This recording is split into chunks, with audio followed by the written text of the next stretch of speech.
皆さんごきげんよう、上川薫です。今回取り上げる話題は、米中新冷戦構造に向けて今世界が動いているわけですが、その流れの中において、アメリカは株式市場の場において中国企業を排除しようと動き始めています。今回はそのことを見ていきましょう。世界の金融センターといえば、ニューヨーク、ロンドン、シンガポール、そして東京や香港といったところがあるのですが、その中においてもやはり抜きん出ているのはニューヨークで間違いありません。アメリカにとって金融の中心地であると同時に、世界にとってもやはり富の集まる場所です。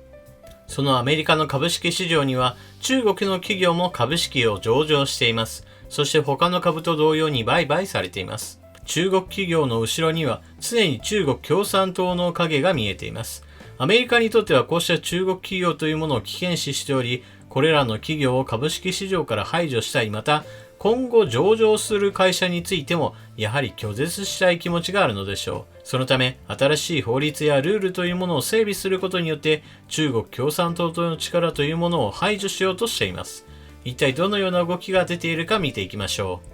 中国企業検査拒否ならアメリカ上場廃止、上院が法案可決、対中強硬姿勢一段と。アメリカ上院本会議は20日、アメリカに上場する外国企業に経営の透明性を求める法案を可決した。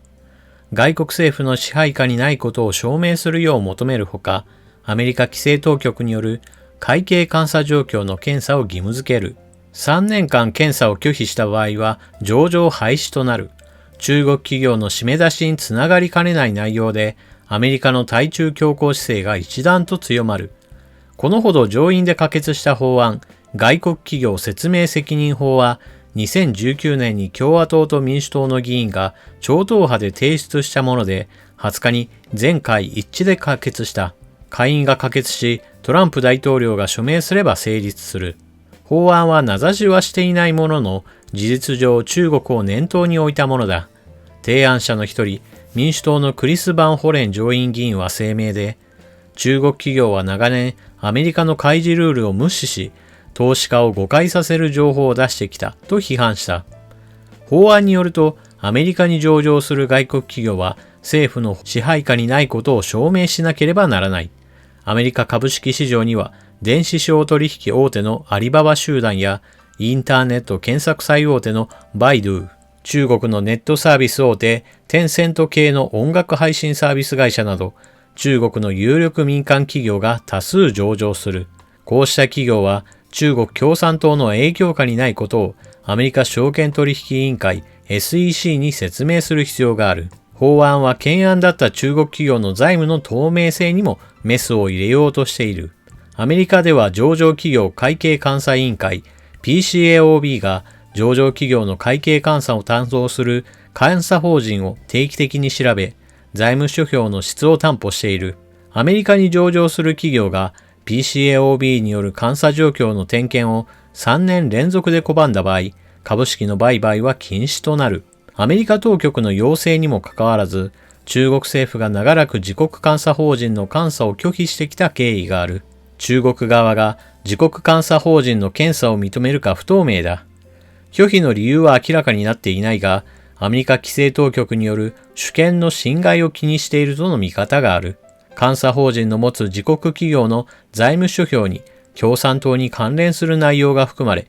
検査を通じた情報の漏洩を懸念しているとの指摘もある。実際に法律が執行された場合、中国企業の上場維持は難しくなる可能性がある。20日のアメリカ株式市場では、法案可決が伝わると、アリババ株など中国株に売りが広がった。アメリカ議会の動きは、トランプアメリカ政権の対中強硬姿勢と呼応している。トランプ大統領は14日放送のテレビインタビューで、アメリカ上場の中国企業への監視強化を求め、その結果、中国勢がロンドンや香港の証券取引所にくら替えしても構わないとも述べた。アメリカ取引所ナスダックは、中国企業の新規上場を事実上制限する新ルールを公表した。中国企業はアメリカで資金調達するハードルが上がる。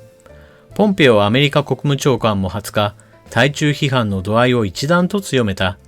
国務省の会見場に現れ、冒頭から今日は中国について話したい。メディアは新型コロナウイルスにばかり注目しているが、まず中国が1949年から独裁的な共産党に支配されているという事実を認識すべきだと訴えた。中国が18日の世界保健機関 WHO の年次総会でアフリカなどの途上国を中心とした新型コロナウイルス対策に今後2年間で20億ドル、2100億円を超えるお金を拠出すると表明したことに、コロナ感染による被害や死者数などを考えると微々たるものだと指摘。習近平国家主席は中国がコロナ対応に透明性と責任感を持って対応していると語ったが、そうであって欲しかったと改めて批判した。その上で、この疫病は約9万人ものアメリカ人の命を奪い、3月以降は3600万人以上のアメリカ人が職を失った。我々の試算では中国共産党の失敗によって最大9兆ドルものコストが押し付けられていると語った。中国企業に対する締め付けというものが出てきているわけですが、それに関連してのニュースも見ていきましょう。中国バイドゥ、ナスダックの上場廃止検討、企業価値が過小評価。中国の大手検索サイトバイドゥがナスダック市場への上場廃止を検討していることが複数の関係者の証言で分かった。投資をめぐって米中対立が先鋭化する中、ナスダック市場では企業価値が過小評価されていると判断。中国に近い市場に上場先を移して企業価値の向上を図る意向だ。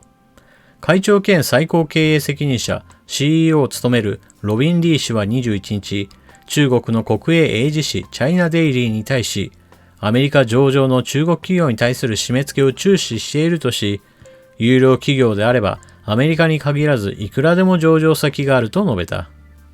中国の企業が発展していく過程においては、どうしても当局との関係は深まっていくものです。なぜならば中国共産党にしてみれば、企業が多くなっていくということは、人の集団が多くなっていくことです。その集団が果たして共産党にとって都合の良い集団なのか、それとも都合の悪い集団なのかというのは要監視対象なわけです。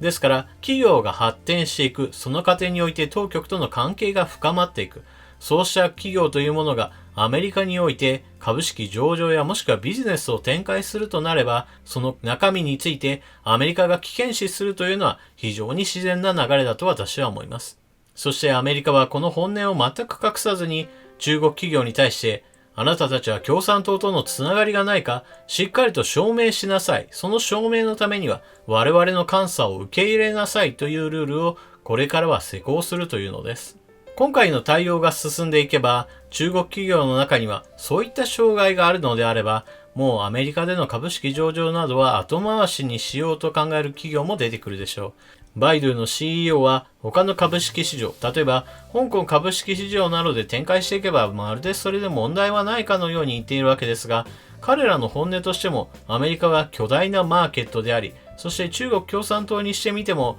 香港で活動されるよりもアメリカで活動した方が彼らにとっても非常に都合の良い話なのですから、今回の話でアメリカの株式市場から拒絶されるというのは決して嬉しい話ではありません。今回のアメリカの動きというものはトランプ大統領の意向というよりも共和党、民主党といった議会の中における対中国感というものが非常に強く出ているものです。それはトランプ大統領が強く出ているからというものよりも、むしろ中国というものがアメリカの国益を損なう存在であるということが議員たちの間で共通認識となっていることの証拠だとも言えるのです。